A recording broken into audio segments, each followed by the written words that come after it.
的旧部。是，下官被调任摩尔多关卡巡。小人。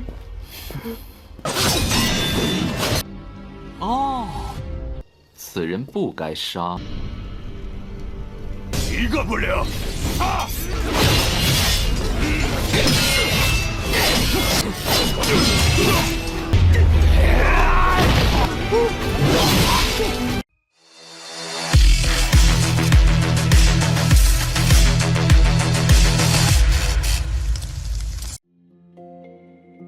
！Halo semuanya, selamat datang di Ruang Cinema. Bagaimana kabar kalian semua? Semoga selalu sehat dan baik-baik saja.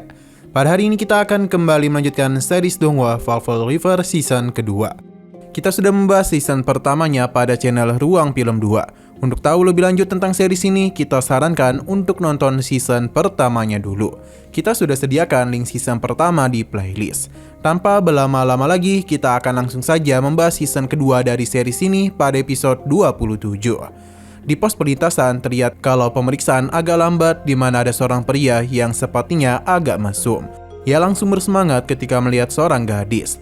Berhubung ayahnya itu hendak melakukan perdagangan, jadi dia ini harus membayar pajak dagang sebanyak 50 koin emas.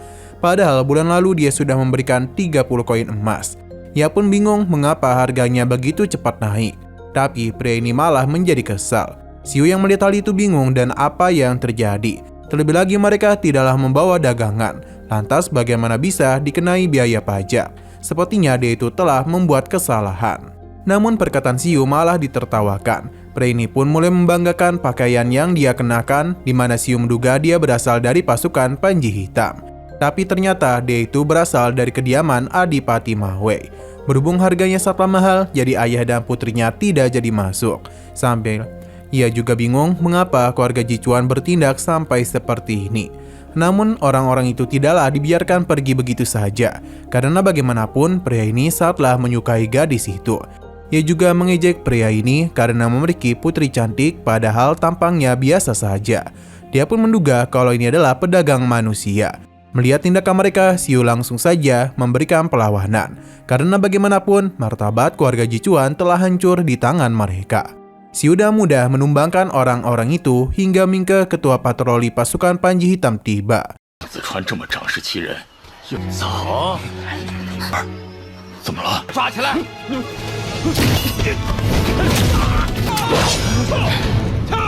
Xiu meminta agar kelompok Mingke menghukum orang-orang itu. Hanya saja pria ini memutar balikan fakta yang membuat Mingke bingung harus berbuat apa. Terlebih lagi terlihat dengan jelas kalau pasukan ini takut kepada pasukan Adipati Mawei. Mau tidak mau dirinya akan menangkap Xiu. Tapi semua itu tidaklah semudah itu. Xiu bisa dengan mudah melakukan penyerangan kepada para penjaga yang hendak menangkapnya. Pria ini bahkan hendak kabur namun tidaklah berhasil. Pada akhirnya Xiu pun memperkenalkan dirinya yang merupakan panglima pasukan Panji Hitam, yang tentu saja membuat semua orang terkejut. Mingke segera memberikan hormat sambil memperkenalkan dirinya, yang ternyata merupakan ketua pengawal pribadi Tuan Fang Jin. Sejak Tuan Fang Jin gugur, dia diasingkan ke pasukan patroli Mengerdu. Orang-orang di belakangnya juga merupakan bawahan lama dari Tuan Fang Jin. Xiu lega karena mereka tidak pernah mengkhianati Tuan Fang Jin.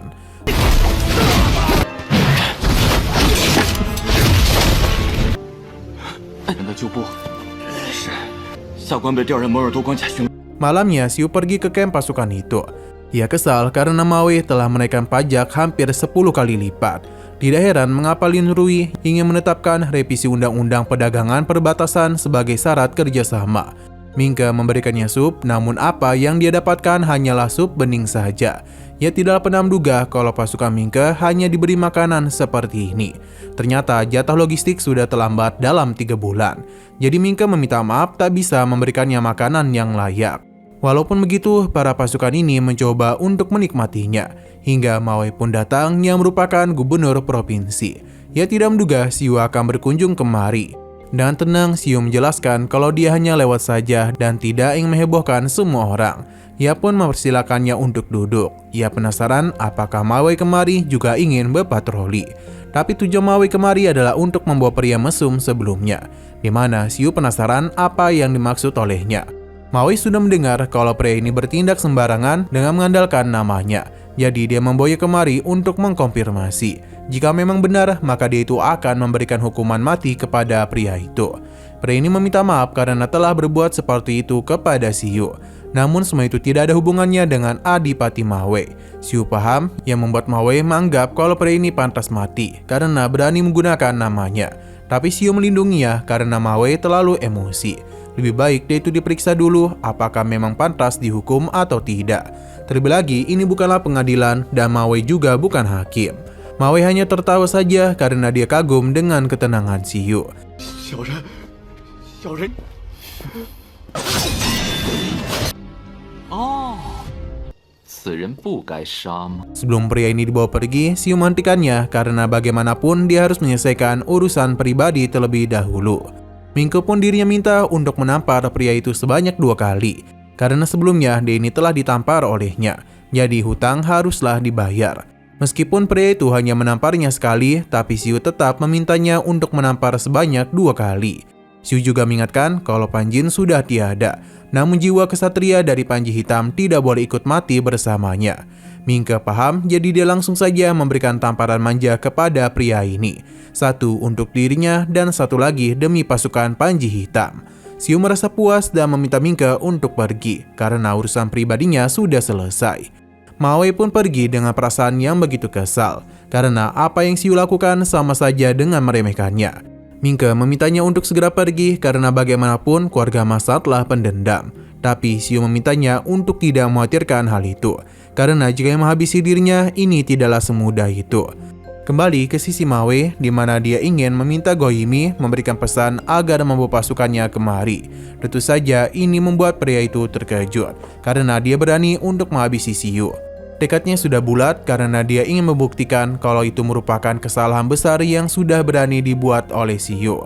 Di saat malam semakin larut, terlihat pasukan Goimu yang perlahan-lahan mulai memasuki tempat itu.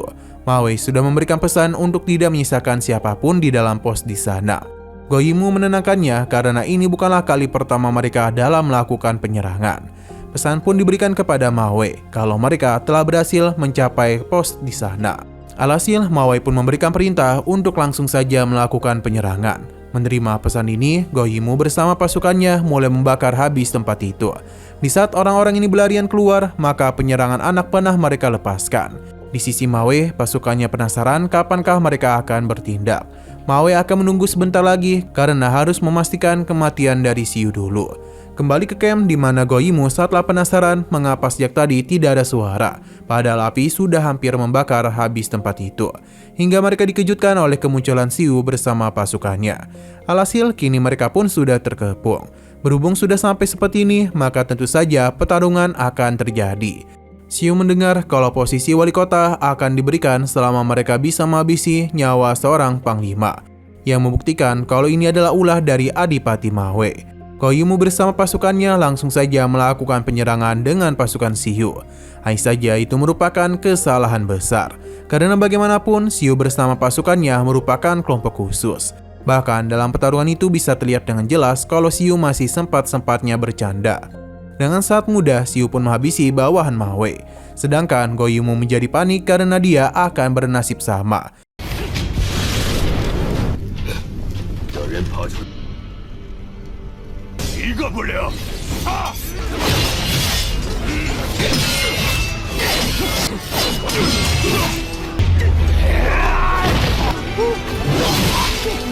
Sedangkan bala bantuan dari arah belakang juga telah tiba, yang mana hal itu tentu saja akan membuat mereka terkepung. Untuk Goimu sendiri hanya dapat melihat kalau satu persatu pasukannya sudah berhasil dihabisi. Ia pun memohon untuk tidak dihabisi. Siu penasaran mengenai alasan Mawe yang hendak menghabisinya, di mana Ma hanya menjelaskan kalau Siu datang dengan buruk. Jawaban ini langsung saja menentukan nasibnya, yakni kematian. Sedangkan di sisi Mawe, ia merasa kalau ini adalah akhir dari hidup Siu. Jadi dia pun mulai berakting kalau pasukan Panji Hitam telah dihabisi oleh bandit gunung. Jadi sebagai bagian keluarga Jicuan, mereka akan membalas apa yang telah para bandit itu lakukan.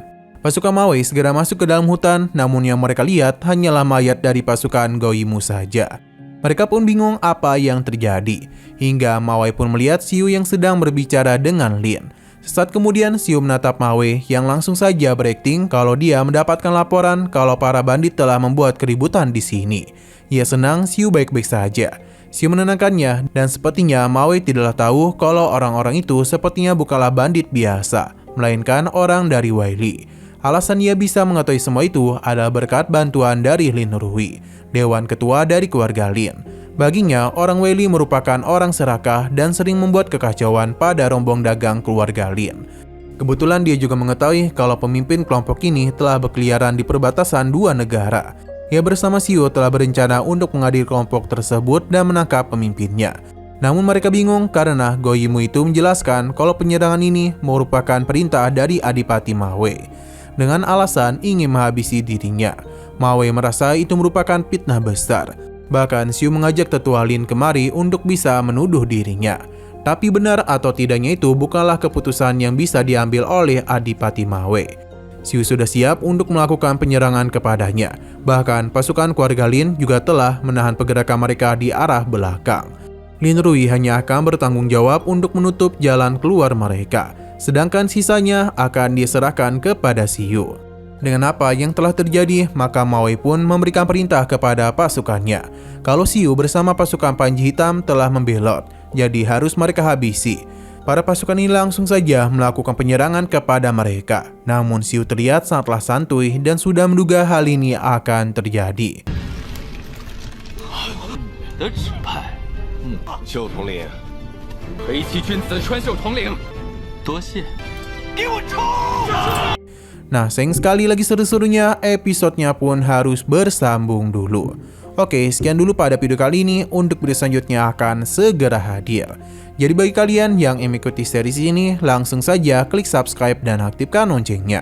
Terima kasih sudah menonton video sampai habis. Jika kalian suka pada video ini, klik like dan share ke teman-teman kalian tentang channel ini. Dan ditunggu aja kelanjutannya. Oke, sampai jumpa di video selanjutnya.